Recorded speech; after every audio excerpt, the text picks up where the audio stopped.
so much for joining me today to the Joie de Vivre podcast. Today's guest is Michael Pope, and I'm so excited to have you here, Michael. Let's get started by giving us a little bit more about yourself. Absolutely. Well, Nairouz, first of all, thank you for inviting me to the show. I'm Michael Pope, everyone, out of the Cincinnati, Ohio area. I'm a certified speaker and trainer with the John Maxwell team, also certified with the Encoding organization as well. That's very great. So what got you into the speaking and training space, Michael? I absolutely love speaking. And so I'll just give you an idea. So I'm actually a natural introvert, and I used to be terrified of public speaking. Okay. I went through a self-confidence process of overcoming my fear of public speaking. And once I did that, I realized the power of my voice. And I said, hey, I want to be able to add value to other people, impact other people with my voice. So that drove me to want to learn more about the speaking industry as a business. And so I absolutely love it. And you didn't stop since then, right? That's great. And speaking of personalities, I do get a lot of feedback from some of my clients and friends and family members about this idea of like, I don't think I'm a good speaker, because we have this idea of like speaking comes naturally and I just should stand in public and just speak from the heart. But the reality is it doesn't work like that, right? It takes a lot of trainings and hard work and practice. And until you do that step, how can you know whether you're a good speaker or not, right? Because we always see other people talking and presenting and doing other great things, and we think that they were born like that. So that's great that you mentioned you started with the struggles and then you showed us like, you know, the good outcome. So would you be able to walk us through this journey of like how you landed to the space and also how you're like growing? And not only that, you're also impacting other people's lives by actually showing them how to follow their dreams and how to actually find their voice as you did in the past. Yeah, absolutely. And like I heard Les Brown say this, you know, there's no such thing as a natural speaker, right? You know, it's like, show me a natural heart surgeon, right? It doesn't exist. It's a skill. Yes. And so you can learn it with practice. And for me, for the longest time, like you said, I would see other people and I'd be like, man, they're amazing. I could never do that, right? So I had that self-doubt, but I had to work through that process. And what I love about neuroencoding, and I overcame my fear of public speaking before I ever heard of neuroencoding. Okay. But once I started going through those processes, I was like, yeah, I do that, right? So I started identifying with different things that I've already been doing for the last couple of decades. And I'm like, yes, this process works for me. So just a little bit more about my background. I'm a software developer by trade. So I still work a traditional job, and I'm an IT professional software developer. Okay. So I understand about programming from a computer standpoint. Okay. And when I was introduced to neuroencoding, I learned how programming works from a mental standpoint, from programming our mind for success. Okay, that's interesting. Yeah, and so that's kind of the process that I've been going through. So you went from being in the IT field to being an actual speaker. That's like a huge, step. And so you're talking about the neuroencoding tools and the fact that you're able to use those tools to actually manage your mind. Yes. So coming back to mind management, that's a crucial, piece of succeeding in our lives, not necessarily like business, but also like mental and emotional, balance. So would you be able to give us a few examples of these tools just so we can give the audience an idea? And also, how did you apply those, or how did you help your clients apply those to their lives to make it more real and concrete, if that makes sense? Absolutely. So first, let me give you an idea of what neuroencoding is, because most people have probably never heard of neuroencoding. Joseph McClendon III, he actually came up with the term neuroencoding. And so neuro refers to your nervous system. And then the encoding is the process of converting information into a particular form, really just the programming part of it. So that's where neuroencoding comes from. Got it. And it's an amazing system. So just to give you an idea, so one of the things that I've learned from Joseph McClendon and some other mentors is it's important to have a good daily routine, right? So the way you start your morning off is going to determine the rest of that day. And so one of the things that he taught me to do, and I started doing on a regular basis, is before I go to bed at night, I set a glass of water right beside my bed. And when I wake up in the morning, the first thing I do is I drink a full glass of water. because my body's been dehydrating all night as I've been sleeping, and so that helps give me some energy to wake me up. So I'm not running to coffee or energy drinks, and I can drink water first to get me started. Yes. And then when I go into the bathroom, when I pass the mirror, one of the things that Joseph taught me to do, and I started doing this, and I immediately saw some great results. I look at myself in the mirror, and I'll say, "Hello, Michael, I love you. Today is going to be an amazing day. I'm so proud of you," right? So I give myself those word of affirmations, and that starts the process of programming my mind for success for that day. Okay. So before I even get fully dressed or leave my room, I'm already thinking about how I'm going to be productive just through those affirmations. That's beautiful. And that process that I've been going through. So you pretty much added like new daily habits. Yes. And that becomes automatically, you know, because you're doing it every day. So it goes into your mind, and it creates an automation process, and it just goes to like, it becomes like a natural thing for you. And the success also becomes natural because they go together. Yeah, and you would start expecting it. Yeah. And it works so well. So one of the things that we do with our kids is we have them do daily affirmations every night before we go to bed. Yeah, that's amazing. And it's ingrained in them now.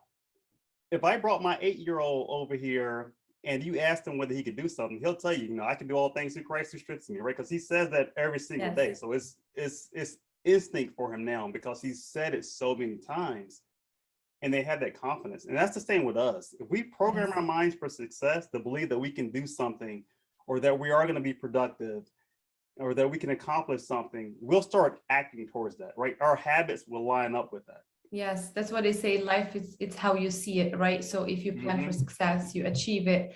And I'm sure your kids are going to tell you the same thing you're telling them, because that's also a great thing. Not only we're impacting our lives as well, we impact children who are the future of our world. So that's beautiful. And so when you were explaining to me, I was thinking about you, like you had an IT background. So like you went from like coding on the computer to like coding your brain, which is like an amazing transition. So like everything, I think everything goes together, you know, there isn't such a thing as a waste, right? Because sometimes we make a decision to move from one career to another, or like switching jobs, or doing like taking a very like, you know, like serious decision, and we're thinking like, well, what I did in the past was a waste. But the reality is it's not, because I'm sure your background is helping you a lot, you know, achieving your goals, and also like understanding certain like, you know, tools that you are working with and helping your clients as well using in their lives. So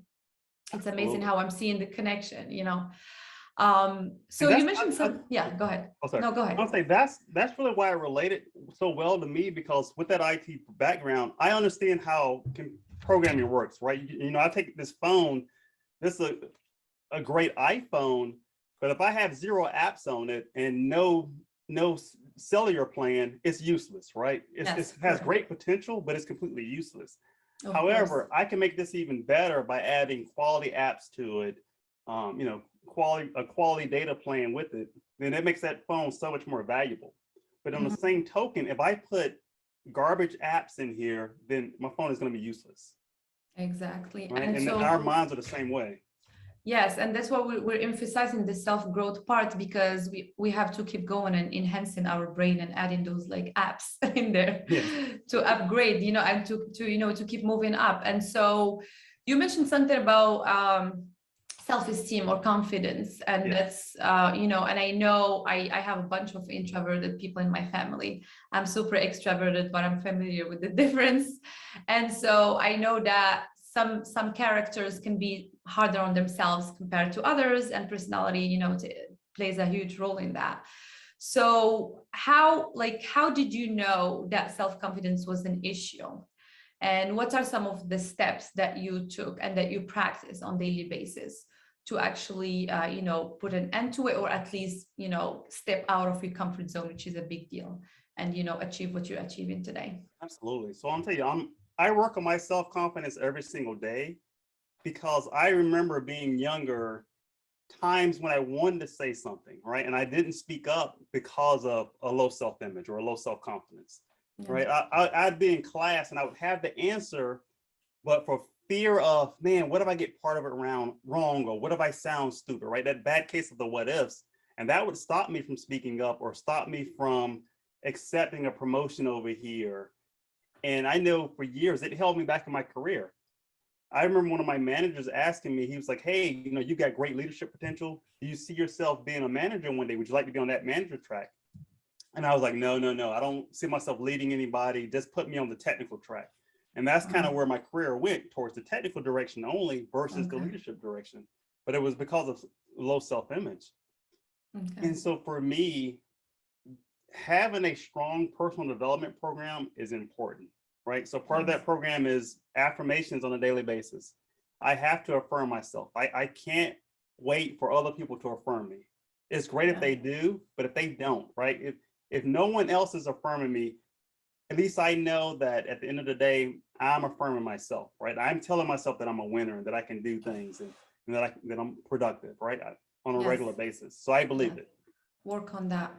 Then also reading is important. Reading or attending training as much as possible, right? Just keep programming that mind for success. Learning and education is key. Not necessarily go to school and get a diploma, but actually self-teaching yourself every day, and follow some models that are like-minded is a big deal, right? Because if you are learning a lot every day, but you're not applying those things that you're learning, or you don't have a model or someone who did it in the past, you're like lost. You have all this great information, but you don't know where to start, right? And you're overwhelmed already before even like making that step. And they I all was go there, together. And I was there for years where I would be learning, but not applying anything, right? So I was just consuming information. But once I made that switch of, learn a little, do a little, that started changing things for me, because I was able to apply the knowledge, right? It's one thing to read a book about goal setting, but it's another thing when you actually sit down and write your goals out and start working towards, and you're like, oh, this actually works. Yes, right? Exactly. Powerful. And you start discovering new things about yourself as well, because you start seeing like a new potential, and you're like, where did that come from? I didn't know I can do this, right? Because it's all within us. It's just we don't have sometimes the courage or the time, because we live in a very busy, societies, and so like everyone is running, and you don't have that time to sit down and take a deep breath and say, okay, what am I doing wrong? Like, let's reflect on, or if I'm doing something right, can I make it better, right? So we don't have sometimes that time. We all have someone to take care of, or like we have work, we have all of, our like other responsibilities. So sometimes it's so hard to just find that time to balance, and sit with yourself and invest in yourself, right? Yeah, and so coming back to your story, I have a story to share with you, because the first 5 years of my career in the US, I moved in 2010. So from 2012 to 2016, I was working in a US firm in the hospitality industry. And I remember in the meetings, I used to be like silent, and I'm a very, very talkative person. And the reason why I was silent, because of my accent. So I have all this bunch of native speakers sitting next to me, talking their first language, super cool, and they use this like American expressions, and I'm like sitting there, oh my god. And English is my third language, mind you. So, and I'm like, oh my god, is it going to be a day where I'm going to talk? And so one day I decided out of the blue to just participate, because I had these great ideas. And the sad part is, like, most of the times my colleague would share similar ideas like mine, but because I didn't have the courage, I was never heard. So basically one day I decided to speak, and I remember everyone was looking at me like I'm an alien or something. Like, where did that come from? Have a voice. Yeah, finally, and we know she speaks, because we're always on the computer, so it doesn't matter, right? And so from that moment, I said, so what happened? They just looked at me. They liked the idea. My boss gave me, a kudos about it. So I was like, I should just keep going. I can do it, and it doesn't matter if I sound different than them, as long as we understand each other and we respect each other, and there are work ethics in the process. So I mean, yeah, we all have like a story where we're like blocking, somewhere, and we're like, what can we do? And sometimes it takes like a courage, like maybe you're so tired of feeling that way, you just like, do it, or like you start reading books and educating yourself, and as you say, associate yourself with the right people, so you can get to that level where you're like, I'm done with this. I'm gonna do what I need to do because I'm capable of doing it and I can do it. If you can do it, I can do it. I mean, what's the difference, right? Exactly. So yeah, and that's yeah, go It ahead. makes a difference when you realize that, oh yeah, I do have great ideas that, right, that other people will appreciate. Yeah. Yes, exactly. And so for the audience sake, in case like if any of you guys are interested in learning more about neuroencoding, I will be sharing your information with the on the box so they can check out your website and look for other information if anyone is interested. And so we're gonna move to the client side. So I know you're working with people and you're helping like so many like clients in the US. And so like how do you go about like using the tools that you actually applied on your own personal experiences to actually transition that to someone's life and helping them achieve their results? Yeah, so I've got access to a lot of different content. And so on this side with the neuroencoding, we've got a program called Reboot Your Brain. And really what it does is it helps people start preparing their mind for success. And so I've got a couple clients that I'm working with right now, and they struggle with procrastination. Okay.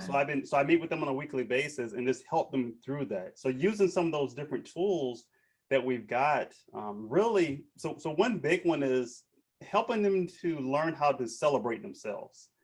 Because most of us, we don't do that on a regular basis, right? We don't pat ourselves on the back enough to say, oh man, I did that, right? Because they're breaking through barriers. Because I work with a lot of speakers and coaches. And so for some of them, they're doing their first webinar. But a lot of times, they're naturally looking at the numbers and say, oh, only 3 people showed up, right? Or only 5 people show up.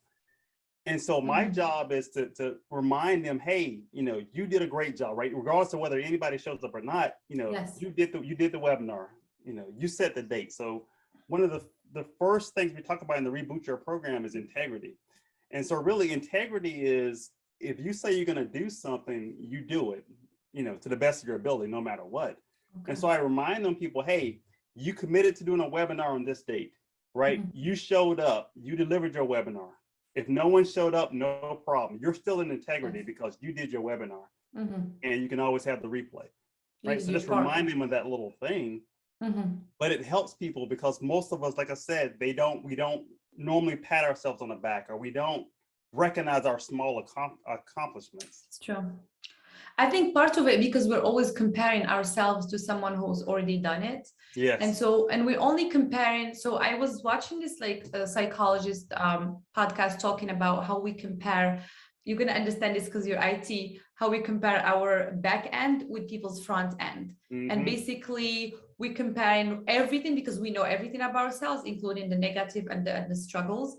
But we compare it with the final image of someone's work, but we don't know what's going behind the scenes for other people, right? We don't know how much like they invested to get that job done. And we get so hard on ourselves in the process and we become so competitive, but we're competitive with the wrong image. Yes. Okay, so in order for me to compete with you, I need to know what you're doing the whole day, right? Not just if you stand there and talking to 10,000 people, for example. And that helped me with speaking. So one of my speaking mentors, I remember he was talking about how people would always be like, oh man, I would love to be able to speak on stages like you in this way.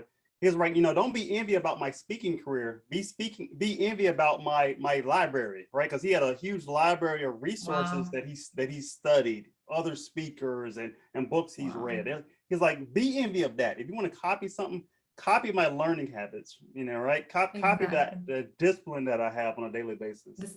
The schedule. Yeah, exactly, right? Copy my schedule. Not the result. Yes. And I'm sure this person is always learning as well. I mean, it doesn't stop, right? And so we need to, like, as you said, pat ourselves on the shoulder all the time and tell ourselves that we are doing great. Just keep doing what we're doing. And those results will come with time. I mean, like we will find ourselves most of the times like reaching our goals when we don't think we will reach them. Because when we just like work and like learn and practice and work hard, we do it without thinking about the results. We do it on a more laid back, mindset, and we enjoy it. And when we get to that level, that's when we start seeing the results, not when we're like so like competitive and like we don't want someone to be better than us. And I mean, even science is proving that, like, when you want someone to succeed and you're so happy for them and you look at them and you say, hey, you're doing great, you're amazing, I'm so proud of you, you're actually, your brain is creating new neurons that are actually like affecting your body positively and giving you that same success that person is having. So instead of us always competing and like envying others, we should just focus on ourselves and use that time. If you use just that time to focus on ourselves, we'll be in a much better position. And then we can just take those people as an example, as a model, versus like, okay, I need to be better than you and wipe you from the picture type thing. So you can ask them the right questions, right? yes. So you're not asking them like, how'd you get that? You're not saying, how did you get so many people, or how'd you get that speaking gift, right? Instead, you're saying, what did you study? Right? Or, what are your habits for preparing? How do you prepare for a speaking event? Yeah. And so you can get those details because you're focused on the right thing. And I know a lot of people don't look back at the small accomplishments that they've had over the year, right? Mm-hmm. Like, we've had so many wins. I did a speech recently for a group, and I talked to them about some of the small wins that I've had in 2021. Sharing those stories with them. And a lot of people were amazed. They're like, oh yeah. And then, it's like, and there's some small wins in there. But the thing is, all the wins add up. Yes. Right. So, exactly. if you hit your weekly goals, right, it all adds up. Mm-hmm. And a lot of people, you'll look back and you'll be amazed at what all you've accomplished if you keep track of it. So exactly. For me, I try to track. I love tracking things. So I love tracking my wins and tracking the times when I learn, right? Like John Maxwell says, sometimes you win, sometimes you learn, right? Yes. So I've had lots of learning opportunities as well, and I'm trying to track those and make sure that I'm truly am learning from those, so I keep moving forward. Exactly. And for people who are interested in speaking, this will be a great process to do, like just go step by step, and then they will build up, and it's you're gonna reach that like level where you want it to be. And I wanted to ask you a question about struggles. So I know that we're doing a great job nowadays with all this amazing information we have online, and we should be so grateful for it, because our parents had to spend hours, in the libraries to just get like, small amount of information, right? And so so basically sometimes like we know what to do, right? And we are on the right track, but sometimes like life will put you on situations out of the blue where you're going to find yourself like speechless, and you pretty much everything that you've been working on is kind of like, it's not feeling great, right? And you start losing your confidence, not necessarily like completely, but like you start like second questioning yourself again, or like you're not sure you want to continue, or you don't think you have the right time for, to keep growing the way you're growing today. So how do you deal with that? Like with your, like, thinking about your background and all the amazing experience and all the help you're providing others, how do you do that with yourself? That's a great question. I love that question. So for me, and one of the things I recommend people do is, it's so important it's great to have goals, but it's more important to know why you want to achieve those goals, right? So having your list of reasons. And so what I tell people is put together a big list of reasons why you need to do this. So let's say, for example, someone is looking to get out of debt, right? So I'll say, okay, list out 10 reasons why you need to be out of debt. And then what happens is when doubt comes your way, or fear, or the wrong opportunities, distractions, what's going to happen is your list of reasons is going to act like a shield that you're holding up, and it's going to deflect all of those doubts for you. Right? It works so well having that strong list of reasons, because we all go through times where it's like, we hit rock bottom, or we fail at something, but we can remember, hey, I'm doing this for my family. So you can get back up and, and keep moving forward. Yeah. So that plan pretty much will help you like check things out and just keep going. You're right. So like I read something about writing makes everything more like serious. You feel like it goes in your head, but it goes in your head better if you write it down. Yes, it's stuck there, and it's like you're taking it more seriously than like you're just like thinking about it, and you're like your ideas are all spread out. So we have to write our goals out. We have to write our reasons out, and yeah, definitely. Yeah, especially when we're in a panic mood, we're more like vulnerable to actually lose everything, right? Or just like give up quickly, or make some decisions that are not supposed to be made just because of that emotional state where you are, you know. So that is an amazing tip. Thanks for sharing. Yeah. So what are, like, if you can only say 3 tips to today's audience, what would be those tips? Tip number 1 would be begin with the end in mind. So think about, okay, what do you want to accomplish? Mm-hmm. Right? Because do you want a promotion at your job? Do you want to change job? Like, what are you trying to accomplish? So figure out what that is first. Then number 2 would be identify a list of reasons why you want to obtain that goal. Mm-hmm. Because that's going to start programming your mind. And then third, I would say put together a list of affirmations. So like I talked about, like stand in front of your mirror on a daily basis and affirm your results, your goals, right? And affirm who you are to help build up that confidence. You know, you look at yourself, you know, and say, you know, I love you. You know, you're confident, you know, you're wonderful, you're confident, you're amazing, right? So build yourself up in the mirror. Don't wait for other people to do it for you. Build yourself up, and it'll help you succeed faster. It's amazing. And a nice way to close this amazing conversation is we sometimes tend to feel like we're not good enough, right, for certain things, because there are people out there, especially with social media, and you know, you know better than anyone, with all these like apps and Photoshop, we can look like we just Right, came you make from somebody having really thin, or you know. I mean, and it's so easy to believe it, right? Especially if you're doubting yourself in like your weight or your look or anything like that. It's so easy to feel that like, oh my God, like all these beautiful people, and I'm sitting here like, you know, eating like the wrong things. Like, what am I doing, right? And we don't know what's going on behind that like work, right? We don't know if it's the right thing, if it's the right thing. Like, we shouldn't be hard on ourselves, because like being kind to yourself and embrace yourself will give you more power and fuel to work on that goal, or to work on that image that you're not satisfied, right? And we can never live our life just so we can look like certain person, or so we can, like, you know, sound like certain people. We have to accept ourselves the way we are, and just nurture that, you know, that like gift within us.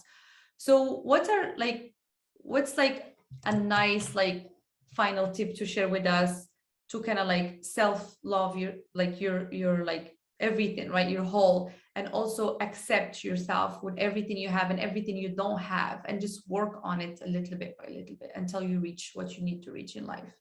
And also, once during this process, how can we share this like these experiences? Because some people, they think that they can't go out there and share their lives experiences because their lives are not great enough, right? They think that in order for example, in order for me to be a therapist, I need to have a perfect life so I can solve everyone's problem. But the reality is, all the therapists have issues, right? All the psychologists have struggles. So we don't need to have like a perfect image so we can share the information, or we can help or impact people's lives. We can just work on ours and help people work on theirs, right? So what is, like, sorry if I'm throwing so much on you, but like That's a long one there. I'm trying to like include everything, you know, for the final one. The one thing, I mean, yeah, so it's tough to come to a final tip, right? But one thing I would tell people is, whatever you're struggling with, 9 times out of 10, someone else has that same struggle. And so if you have overcome something, even if you look at it as small, to somebody else, it may be really huge in their life right now. Because if they're dealing with this, it's probably huge. Yes. So if you share your story, like if you have opportunities to share your story, it's going to help other people. At a minimum, it's going to help you just getting the words out, so that way you can get off your shoulder, right? And just share your story with people, and let people know, because there's other people that are hurting and need your message. And for some people, especially if your goal is to be a speaker, and you know, if you're even thinking about it, there's some audiences that will never resonate with other speakers. They're only going to hear your voice, right? They're going to hear your voice, and it's going to click. They may have heard the same message from 20 other people, right? They may have heard Tony Robbins say it, but it didn't click with them. But then they hear you say it, and they're like, oh, okay, that makes sense, right? Yes, exactly. Because we are all unique in our ways. And so that's why everyone have a special voice, and everyone should share it when they feel like it's the right time, And as you said, it's never a waste. There always to be going someone out there who feels like you, who understands you, and who feels like they're not alone. So not only you're sharing the like a valuable information, you also making them feeling strong, right? And that they're not lonely in their experiences, right? So it's always going to be a beautiful and a positive thing to do, right? No matter what the outcome. Yeah. That's amazing. I can't thank you enough for this amazing information that you shared with us today. It's a great pleasure talking to you on the Joie de Vivre podcast. We should do this another time. And until then, have a wonderful day and keep in touch.